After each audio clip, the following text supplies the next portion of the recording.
It was a tragedy that shook Toledo. The murder of Kei'Mani Latigue, who is forever 13 years old. She was just a joy to be around, and she will be deeply missed. Now, 1 year later, we're revisiting the key moments in the case so far and breaking down the status of the man accused of killing Kei'Mani. This case is one of the most horrific cases I ever heard. You get surprised at how much evil's out there. Plus, the community's call for justice, the state review of children's services, and the proposal to enact Kei'Mani's law. 1, 2, 3! Kei'Mani! 1, 2, 3! Kei'Mani! Hello and welcome to Action News Now. I am Josh Krupp. Today, Wednesday, March 25th, marks the anniversary of the arrest of Kei'Mani Latigue's accused killer, Darnell Jones, who could face the death penalty if convicted. Later in this special report, I-Team reporter Sean Hegarty will join us to break down what's unfolded in Jones's case in recent months and what his defense attorneys are pursuing. But we begin with the life that Kei'Mani Latigue lived. She was a bright student at Spring Elementary School in Toledo. She was recognized at the school's honor roll assembly. TPS leaders told us the month she was murdered, she was supposed to receive a kindness award at school. She died at age 13, just days before her 14th birthday. One of her former teachers described her to us. I enjoyed having her at school every day. She greeted me every single morning with a hug. That was all she truly ever wanted, was affection.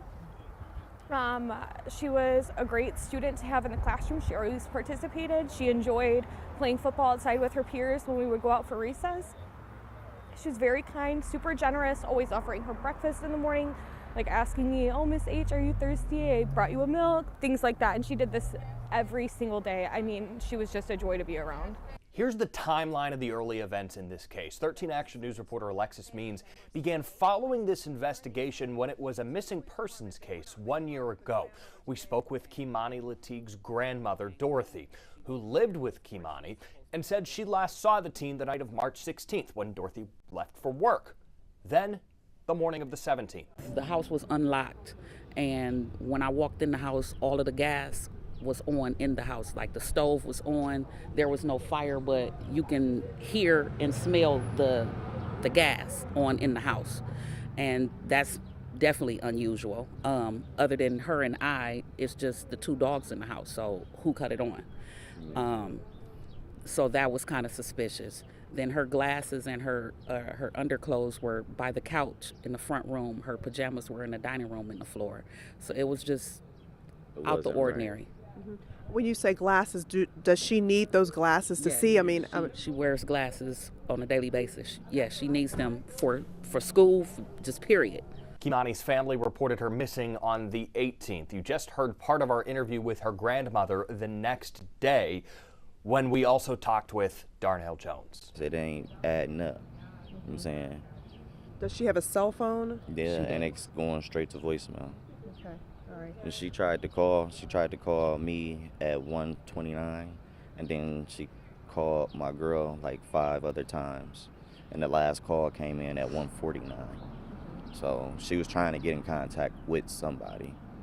And so no one has had contact with her? Nobody saw her? Who was the last person to really see her? It was me. I came over here because she said that if it seemed like somebody was trying to break into the house. So I sat for an hour, me and my cousin, we sat over here. And we left around like 12:30-ish. And she tried to call at like 1:29, and I missed the call. So she was calling everybody else too. We'll note here, initially authorities said that they thought Darnell was Kei'Mani's father, but investigators have since said they cannot confirm the relationship.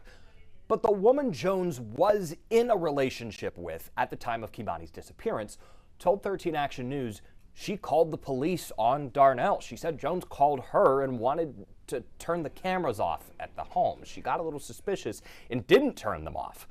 She told us she was in a bedroom when a relative saw Jones moving things out of his SUV, then bring them into the house, hiding them under the stairs. What did he hide under your stairs? It was like a mat for the back of your truck, not a pickup, but SUV. You know, when you lay your seats down and you put that rubber mat in there to protect the back of your seats in case you're hauling something.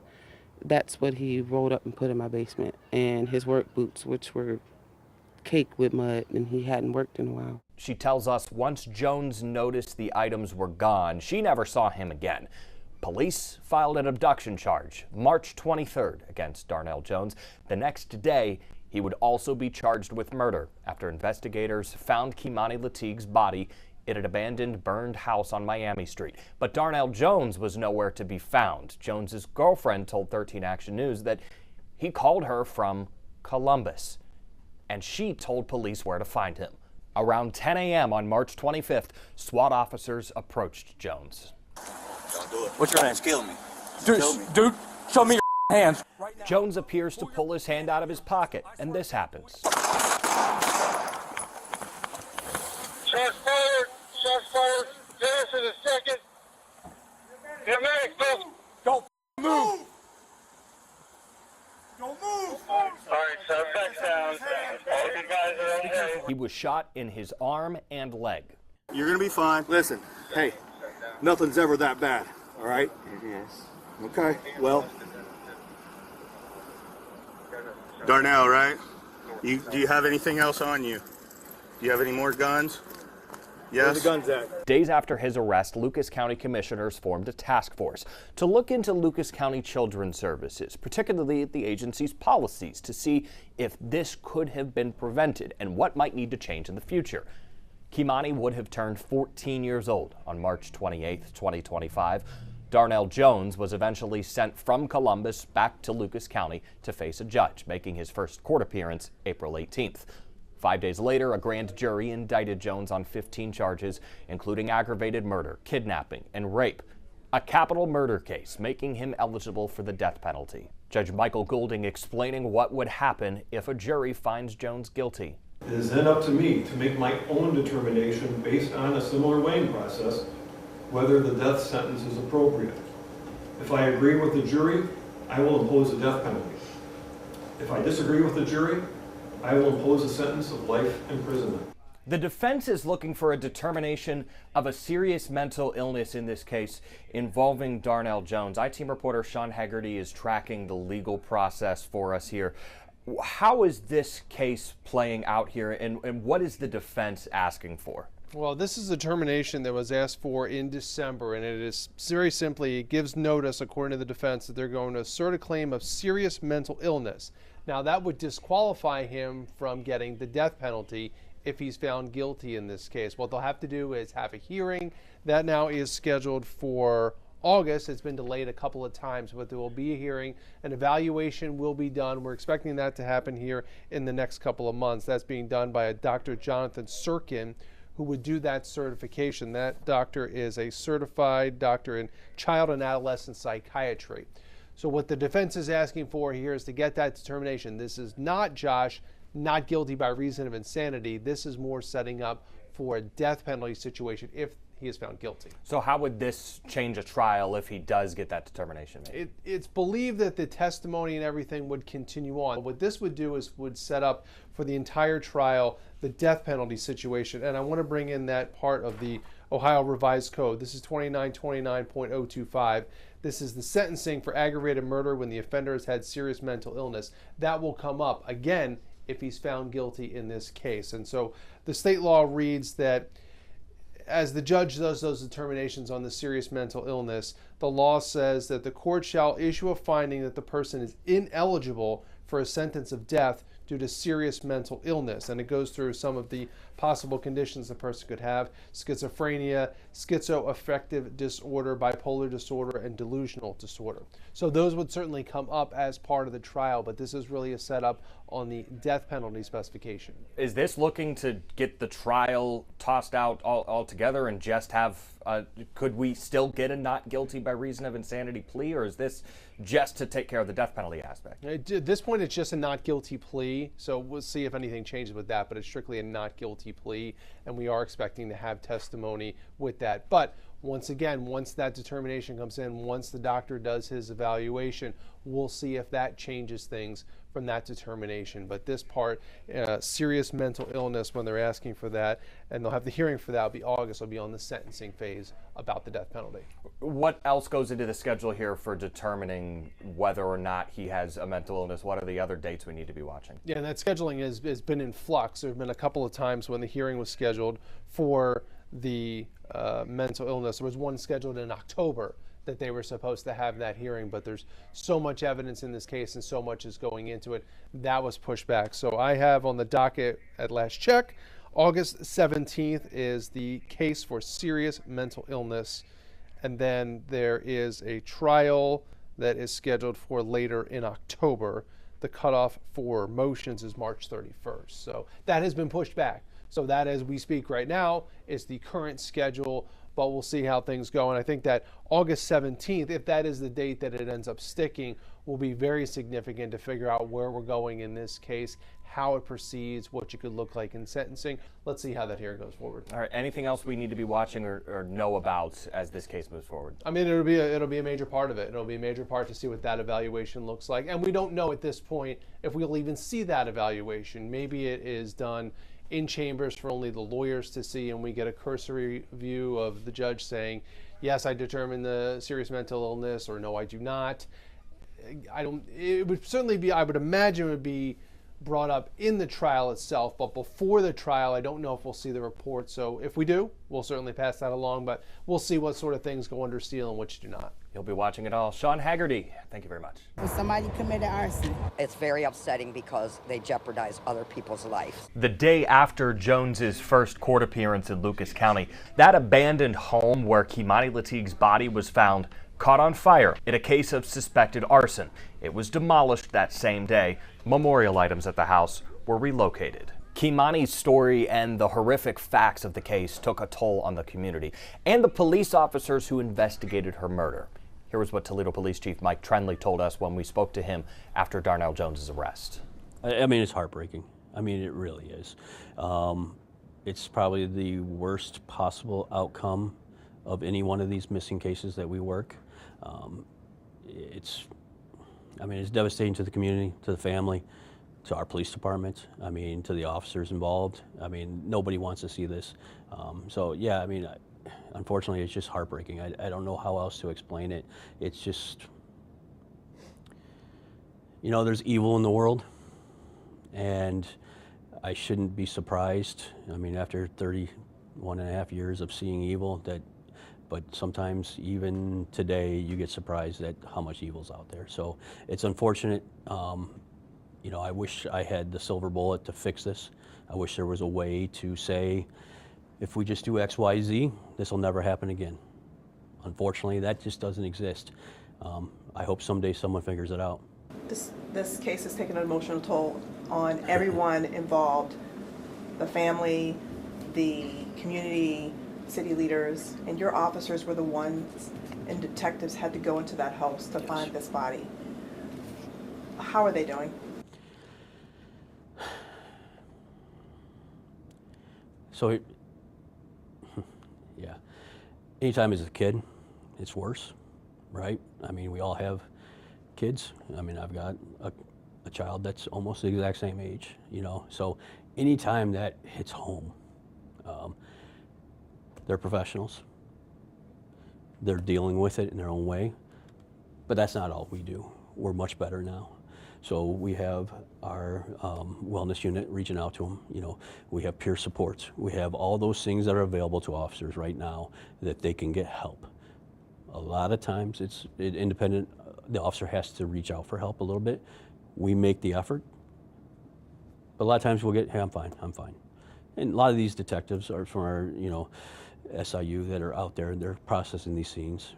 I mean, this isn't the first scene they've seen, right? So there's a lot of scenes. So they've learned to compartmentalize it. They learned ways, tricks to not dwell on it, to get it out of their head. I mean, unfortunately, it's at that unknown time where this stuff pops back in your mind, whether it be last week or 20 years ago. Sometimes you still see scenes. And that is unfortunate that our officers have to live with those things. But in a way, it's their job. they're the ones out there standing. We talked about evil, right? They're the ones standing in that line between good and evil, trying to make our community better. And yeah, do I wish there was a way for me to zap their memories and to get this out of their system? I do. But we do everything we can by offering up services, giving them opportunities to talk to peers, to professionals, and work through their issues. Kei'Mani's death sparked community questions and calls for accountability. One action we saw taken after her death was the creation of that aforementioned task force to review the policies and reporting processes for Lucas County Children's Services. The task force's work is ongoing. Officials say the group has 8 priorities, which include increasing transparency and public understanding, improving outcomes for children and youth care, and strengthening the system's effectiveness and accountability. Here's a look at its meeting schedule. The task force gets together at 5:30 at the Lucas Metropolitan Housing location on Jackson Street. It will meet through the end of June, then put together a final report with recommendations for change. LCCS leadership has said that Kei'Mani was not in the agency's custody at the time of her death. It also received no reports of possible abuse within a year of her death. An independent review of the agency's handling of her case, released this past February, found no serious wrongdoing on the information gathering process to assess her safety. Ohio's Department of Children and Youth says its review of LCCS found that the local agency repeatedly met or exceeded its responsibilities to assess the child's safety. In the past year, we have seen the community getting involved in those task force meetings, calling for change and demanding justice. 13 Action News reporter Lily Lowndes has been on this story for us from the beginning, along with Sean and Alexis and others here. Lily, I wanted to bring you in to talk about what you remember, specifically about the early days of this story when the community was really starting to wrap their arms around Kei'Mani Latigue, her family, and really get invested in her story. Yeah, Josh, I specifically remember going to the house where Kei'Mani's body was found as people were starting to bring items and starting to build a memorial. It started off as just a banner, a few stuffed animals, some candles, but as you saw in some of the video that we showed earlier, just stretching almost across that whole block there. So people really resonating with this young girl and the tragedy that took her life and wanting to support her memory. And it wasn't just community members either, Lily. We saw community leaders, we saw elected officials reacting to this story, calling it heartbreaking and demanding answers right away. What was it about this 13-year-old girl that captured the attention of really everybody in this community?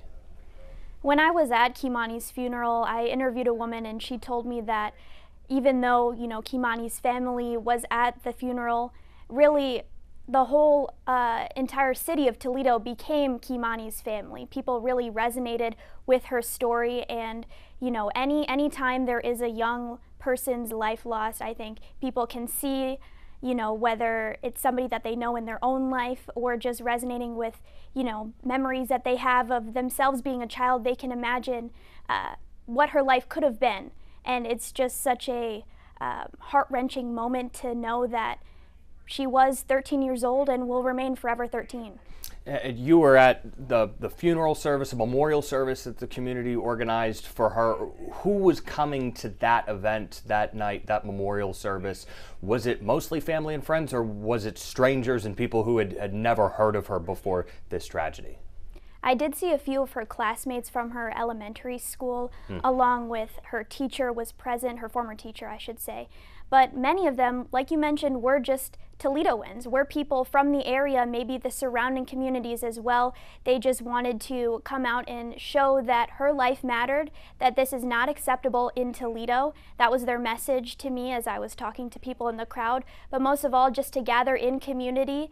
And I saw people that didn't know each other, wrapping their arms around each other, holding hands, singing songs, saying prayers, just knowing that, again, she was a child of Toledo, they are Toledoans, and they were standing together as a city. Beyond that memorial service, that funeral service that you attended for her, what other ways were people in the community showing their support for Kei'Mani? In addition to that big memorial with all of the toys, the cards, the candles, the letters, there were also individual acts that people did on their own. A lot of those individual acts came together, as you saw in that memorial that was created outside of the house. But I remember people gathering for a 13-mile walk, 13 miles for each year that Kei'Mani was alive. There was also a man who created a bench to display at her elementary school, at her school. And there were a lot of things that we didn't see that people just did on their own, whether it was their private memorial service, tributes online. It really touched so many people, and a lot of people wanted to find their own individual ways to support and remember this young girl. Yeah, a story that really captured the attention of the whole community. Lily Lowndes, one of many here at 13 Action News who has been on this story from the beginning. Thank you very much. Thank you, Josh. Kei'Mani's case also got the attention of state lawmakers and inspired a proposal that aims to change the way the state of Ohio responds to cases of child abuse and neglect. I don't take that very lightly, putting a young girl's name on a piece of legislation. State Representative Josh Williams, a Republican, and State Rep Darnell Brewer, a Democrat, worked on a bill they call Kei'Mani's Law. Their proposal aims to increase partnerships and communication between different government systems that work with children. Measures include every public schools designating a child protection liaison to coordinate reports, also expanding a statewide child welfare database, and ensuring records are entered in a timely manner. We must evaluate not only whether boxes are checked, but whether our systems communicate effectively, they share information in real time, and elevate concerns before they become fatal. The bill was introduced in February. It hasn't had a committee hearing yet. The community has been very bold in their outcry in this. They've been bold in they want answers. As we've discussed today, there are still several unfinished chapters in this story now that we're entering its second year. Between legislation, task force reviews, and legal proceedings. We're following it all here at 13 Action News and hope you'll stay with us for future updates. Until then, thank you for watching this special report. Forever 13, the murder of Kei'Mani Latigue. I'm Josh Crew. Good day.